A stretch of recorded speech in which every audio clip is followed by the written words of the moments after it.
여러분 안녕하십니까? C채널 뉴스입니다.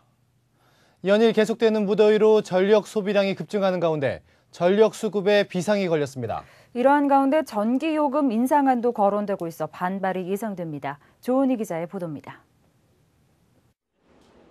한국전력거래소는 26일 전력 사용 최대 수요를 7,300만 킬로와트로 전날 기록한 7,291만 킬로와트를 넘어설 것으로 예상했습니다. 하지만 우려했던 전력난은 비껴갈 수 있었으며 예비 전력 404만 킬로와트도 사용되지 않았습니다. 구름 낀 날씨로 기온이 내려가고 기업체와 국민들이 절전에 동참했다는 게 전력거래소 관계자의 분석입니다. 이 산업체나 이 국민들께서 이 절전에 좀 적극적으로 동참한 그러한 효과가 아닌가 이렇게 생각을 합니다. 예를 들어서 이 절전 효과가 어제에 비한다면은 어제보다도 30만 내지 50만 킬로와트가 줄어들었기 때문에. 하지만 지난해 대규모 정전 사태를 겪은 바 있어 안정적인 전력 수급은 안심할 수 없는 상황. 전력거래소는 울진원전 3호기 등이 가동되지 않아 전력 최대 공급 능력이 높지 않다며 비상가동 발전기를 전부 가동시키는 등 전력 수급에 문제가 없게 하겠다는 입장입니다. 산업체와 약정을 맺어 에너지 사용량을 줄이도록 하는 지정관리 수요기간 제도도 적극 활용하겠다고 덧붙였습니다. 우리가 가지고 있는 비상 자원이 있습니다. 각 그 공장마다 약간의 비상 발전기들이 있는데 그 발전기를 지금 거의 다 돌아가고 있습니다. 하지만 시민단체들은 해마다 반복되는 전력난을 방지하기 위해 국가적으로 에너지 생산과 사용의 패러다임이 바뀌어야 한다고 지적하고 있습니다. 전기 생산을 위해 원전과 화력발전에 지나치게 의존하고 있으며 산업구조 또한 전기를 지나치게 많이 사용할 수밖에 없는 구조가 되고 있다는 지적입니다. 결국 전기 소비를 많이 한다고 해서 잘 사는 삶이 아니라고 하는 것일 텐데 그 소비를 점검하고 그게 과하다면 어느 부분에서 줄여나갈 수 있을지 하는 부분들에 대한 연구들이 좀 필요하지 않을까 생각을 합니다. 이와 함께 한전 등 공기업은 전기요금이 저렴해 국민들의 에너지 소비가 늘고 있다며 전기요금 인상안을 내놓아 논란이 일고 있습니다. 시민단체들은 우리나라 전력 사용량 비중을 부문별로 분석해 볼 때 가정용은 전체의 10%에 불과하고 제조업과 서비스업 등 산업용이 전체 80% 이상을 차지한다고 설명합니다. 즉 산업용에 주고 있는 할인 혜택 등으로 인한 손실액을 가정과 일반용으로 전가시켜 전기료 인상 분위기를 조성한다는 지적입니다. 기독교 환경운동연대 유미호 정책실장은 우리나라 전기료가 OECD 국가에 비해 저렴한 편은 맞지만 무조건적인 인상보단 에너지 관리 기관의 효율적인 운영과 수익 사업 발굴, 합리적인 전기요금제 운영 등이 마련돼야 한다고 강조합니다. 이와 별도로 교회와 가정의 에너지 절약 운동은 환경 보호와 생태계 보존 차원에서 계속돼야 한다고 덧붙입니다. 산업용 전기가 너무나도 값싼 가격으로 제공되고 있다는 부분들을 요금은 현실화되면서도 동시에 그런 부분도 같이 고려되면 기업체도 지구의 이 고통을 좀 같이 고려하면서 자기 책임을 해가는 가운데 소비를 해나갈지 않을까. 계속되는 더위에 올여름 전력 수급 상황이 만만치 않습니다. 정부는 서민에게 짐을 지우는 무조건적인 요금 인상보다 관리의 효율성을 높이기 위한 방법을 우선 고려해야 할 것으로 보입니다. 이와 함께 국민들은 조금 불편하더라도 에너지 절약에 동참하는 서로의 협력과 공동체적인 노력이 필요해 보입니다. C채널 뉴스 조은입니다. 시리아 내전 상황이 격화되는 가운데 유엔이 시리아 현지에 파견한 비무장 감시단원을 300명에서 150명으로 절반가량 줄였습니다. 로이터 통신에 따르면 유엔 에르베 라두수 사무차장은 시리아의 많은 곳에서 치안 상황이 극도로 취약하다며 안전상의 문제가 감시단 인원 축소의 이유라고 설명했습니다. 유엔은 또한 시리아의 치안 상황 악화를 이유로 현재 배치한 구호 직원도 60명에서 절반으로 줄인 것으로 알려졌습니다. 감시단은 당초 지난 20일 임무를 완료할 예정이었으나 유엔 안전보장이사회가 감시단의 활동 기간을 30일 더 연장하기로 결의한 바 있습니다. 한편 시리아의 수도 다마스쿠스는 바울의 선교지인 다메섹이며 2013년 WCC 제10차 총회 유치를 위해 한국교회와 경합을 벌였던 바 있습니다. 북한에 건축 중인 조용기 심장전문병원에 보내질 건축 자재가 통일부 승인에도 불구하고 아직까지 전달되지 못하고 있습니다. 공사 현장은 자재가 공급되지 못한 채 오랫동안 방치되고 있어 붕괴의 위험이 우려되고 있습니다. 조용기 심장전문병원을 지원하고 있는 여의도 순복음교회는 북한 조선 그리스도교 연맹을 통해 지원 일정 조율 의사를 통보했지만 다른 대북 인도적 지원단체들과 마찬가지로 아직까지 어떠한 북측의 답변도 듣지 못하고 있다고 밝혔습니다. 여의도 순복음교회 관계자에 따르면 현재까지도 북측의 답변을 기다리고 있는 상황이라며 화물업체와 상의해 우선 준비한 건축자재는 인천항에서 다른 장소로 옮겨 놓았다고 밝혔습니다. 또 현재 건물의 상태를 구체적으로 파악하지 못하고 있어 장마철로 인한 안전이 우려된다고 전했습니다. 조용기 심장전문병원은 지난 2007년 12월 평양 대동강구역 동문 2동에 착공했으며 공사비 200억 원을 들여 280병상 규모로 2010년 완공될 예정이었습니다.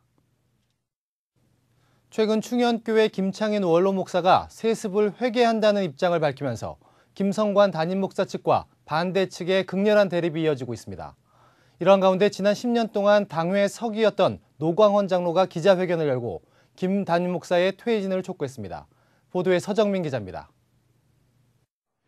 지난 1999년부터 2009년까지 충현교회 당회 서기직을 맡았던 노광원 장로가 기자회견을 자청하고 김성관 목사의 즉각적 퇴진과 당회원들의 각성을 촉구했습니다. 노 장로는 지난 2009년 이후 김성관 담임 목사의 후임 청빙을 지속적으로 제기했다, 불법적으로 치리당했다고 주장하고 있습니다. 너무나도 이 사람이 안하무인격이 되고 이게 보면은 사교의 집단의 무슨 그런 형태로 지금 가고 있습니다. 너무나도 자기가 삼일째신 하나님 자리에 앉아가지고 이 교회를 좌지우지하고 10년 동안 김 목사를 보좌한 노 장로는 김성관 목사의 청빙 절차부터 잘못됐다고 지적했습니다. 노 장로에 따르면 당시 김성관 목사의 청빙은 교단 헌법에 따라 무기명 비밀 투표로 해야 했지만 기립 투표 방식으로 청빙 절차가 진행됐다고 주장했습니다. 이에 참석 인원 3,198명 중 반대 295명, 기권 145명, 찬성 2,758명으로 청빙안이 통과됐다고 했습니다. 노 장로는 김 목사가 취임 이후 교회 회칙과 각 위원회 규정을 문제 삼고 없앨 것을 요구했다고 주장했습니다. 현재 재정 집행 역시 김 목사와 행정과장인 신무권사 두 사람만 집행하고 있는데 어느 당회원도 문제를 지적하지 못하고 있다고 말했습니다. 90여 명의 장로들이 강제 치리될 것을 두려워한다는 설명입니다. 교회 재정 역시 김 목사와 심권사 두 사람만이 마음대로 집행하고 재정위원장을 비롯한 모든 장로들은 이 두 사람이 작정한 집계의 표만 겨우 볼 수 있는 충현교회의 비참한 현실이 되었습니다. 한편 교회 측은 지난 6월 17일과 24일 두 차례 교회 소식지인 주간 충현을 통해 입장을 밝혔습니다. 김성관 목사의 청빙 과정은 적법했으며 김창인 원로 목사가 주장한 김 목사 은퇴 날짜도 잘못됐다고 지적했습니다.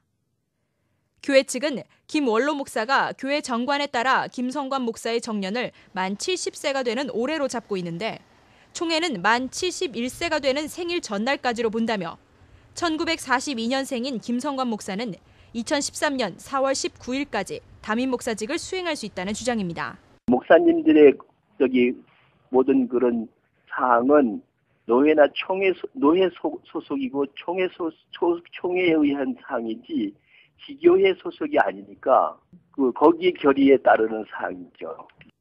최근 충현교회 인사권면소위원회는 당회장을 횡령 혐의로 고발하는 기자회견에 참석하고 장부 열람 등사 가처분 신청을 항고했다는 이유로 지난 7월 5일 교인 10명에게 근신 권고를 결의했습니다. 근신 권고를 받은 교인 10명은 교회 출입권이 당회에 있고 권한 없는 소위원회의 근신 권고는 무효라며 현재 동서울로회에 소원장을 제출한 상태입니다. 충현교회 김창인 원로 목사의 세습 회개 발언 이후 양측의 공방이 꼬리에 꼬리를 물면서 갈수록 치열해지고 있습니다. 교회 측은 내부에 아무런 문제가 없다는 말로 일축하고 있지만 양측의 주장이 첨예한 이상 사태가 쉽게 해결되기 어려울 것으로 관측되고 있습니다. C채널 뉴스 서정민입니다. 장로교 한교단 다체제를 추진해온 한국장로교총연합회가 이를 위한 헌법 시안을 마련하고 공청회를 가졌습니다. 교단 명칭은 대한예수교장로회 연합총회로 하자고 제안했습니다. 공개된 헌법안은 예배, 신앙고백, 정치, 권직 네 부분으로 구성돼 있으며 이 중 예배 부분은 장로교 예배의 신학적 의미와 종교개혁의 예배 순서를 모범으로 제시하되 각 교단 자율에 맡기자고 제안했습니다. 특히 연합총회 임원은 각 총회가 직책당 1명씩 추천해 선출하자고 했습니다. 부의장이 의장을 승계하는 가운데 부의장은 비밀 투표로, 신임 의장과 나머지 임원은 제비 뽑기로 선출하도록 하고 있습니다. 또 건징의 최종 권위는 각 교단이 갖고 연합총회는 교단 간 문제, 교단의 미해결 문제를 심의하는 것으로 돼 있습니다. 한장총은 2010년 한국 장로교회 날 행사에서 조선 예수교장로회 설립 100주년인 2012년에 한 교단 다체제를 이루겠다고 발표한 바 있습니다. 하지만 회원교단이 올해 9월 총회에서 헌법 시안을 다루기는 사실상 늦어져 올해 한 교단 다체제가 달성되기는 어려울 전망입니다. 법인 측 찬송가 공회를 반대해온 비법인 측 찬송가 공회가 새로운 찬송가를 제작하겠다고 공식 발표했습니다. 하지만 충분한 준비 없이 새 찬송가가 발행될 경우 일반 교인들에게 혼란과 부담을 줄 수 있어 우려되고 있습니다.